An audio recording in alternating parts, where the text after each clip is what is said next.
नमस्कार छत्तीसगढ़, हम आ पहुंचे हैं चैम्बर एक्सपो 2020 में, जहाँ बीटीआई ग्राउंड शंकर नगर में। जी हाँ, मेरे साथ यहाँ पर अरविंद अग्रवाल जी मौजूद है, जो कि कृषि के क्षेत्र में और रिसर्च के क्षेत्र में काफ़ी कार्य कर रहे हैं।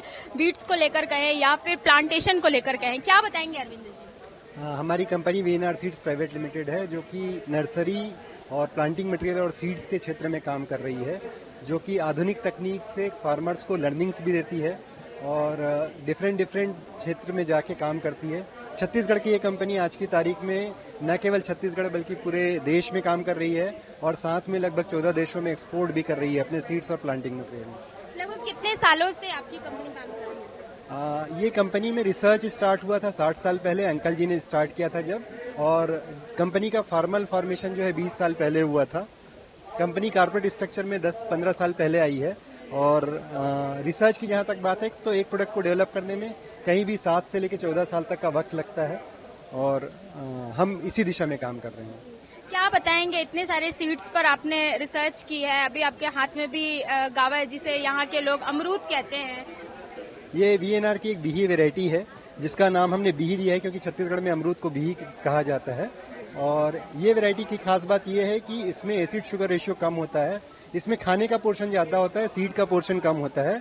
इसका डेवलपमेंट में हमको 13 साल लगे थे लगभग, और ये फल विश्व का सबसे बड़ा अमरूद कहा जाता है।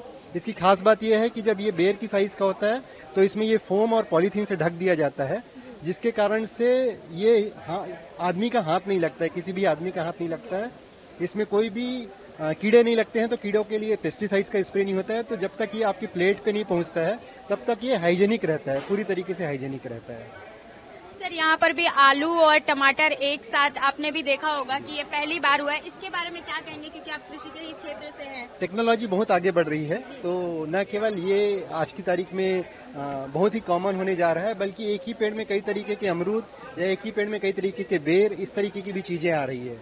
तो आने वाले समय पे आप देखेंगे कि इसके बहुत सारे और भी वेरिएंट्स आएंगे। सर, बच्चे आजकल स्टार्टअप ले रहे हैं, अपना खुद का बिजनेस स्टार्ट करना चाहते हैं, पर कृषि के क्षेत्र में देखिए एग्रीकल्चर में थोड़ा कम है, लेकिन अब रुझान ज्यादा आने लगे हैं। छत्तीसगढ़ में तो है, उसमें क्या कहेंगे? छत्तीसगढ़ में जो रुझान है वो निश्चित तौर पे बहुत पॉजिटिव है।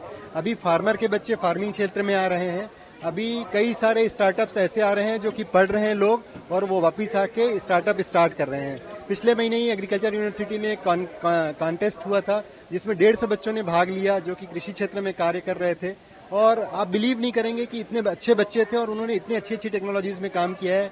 हम स्कोप की बात करें तो चूंकि छत्तीसगढ़ धान और हॉर्टिकल्चर का नंबर 1 स्टेट है आज की तारीख में, वर्ल्ड फेमस है, तो यहाँ के बच्चे यहाँ के क्रॉप को वैल्यू एडिशन कर सकते हैं।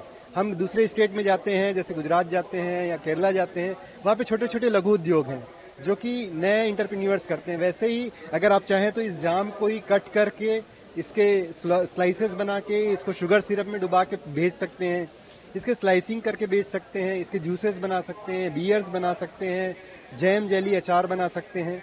और आप बिलीव नहीं करेंगे, कांकेर का एक बच्चा है जिसने कांकेर में अपना काम चालू किया और पहले साल में 1.5 करोड़ रुपए का अचार बेचा, तो और 4 डिस्ट्रिक्ट में काम कर रहा है। तो मेरे ख्याल से जितना स्कोप है, हमको छत्तीसगढ़ में जरूरत है कि लोगों को अवेयर करने की।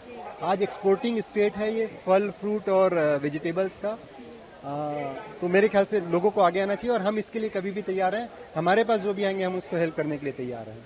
और आज आप लोग शायद फ्री में लोगों को भी खिला भी रहे हैं, तो इसके लिए भी?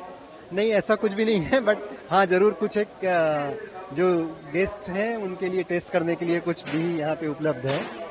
आपने समय दिया इसके लिए बहुत बहुत धन्यवाद। और अगर आप भी अपना स्टार्टअप लेना चाहते हैं या कोई कृषि के क्षेत्र में, एग्रीकल्चर के क्षेत्र में कोई आपको परेशानी आ रही है, दिक्कत आ रही है, तो आप अरविंद जी से आके कांटेक्ट करें।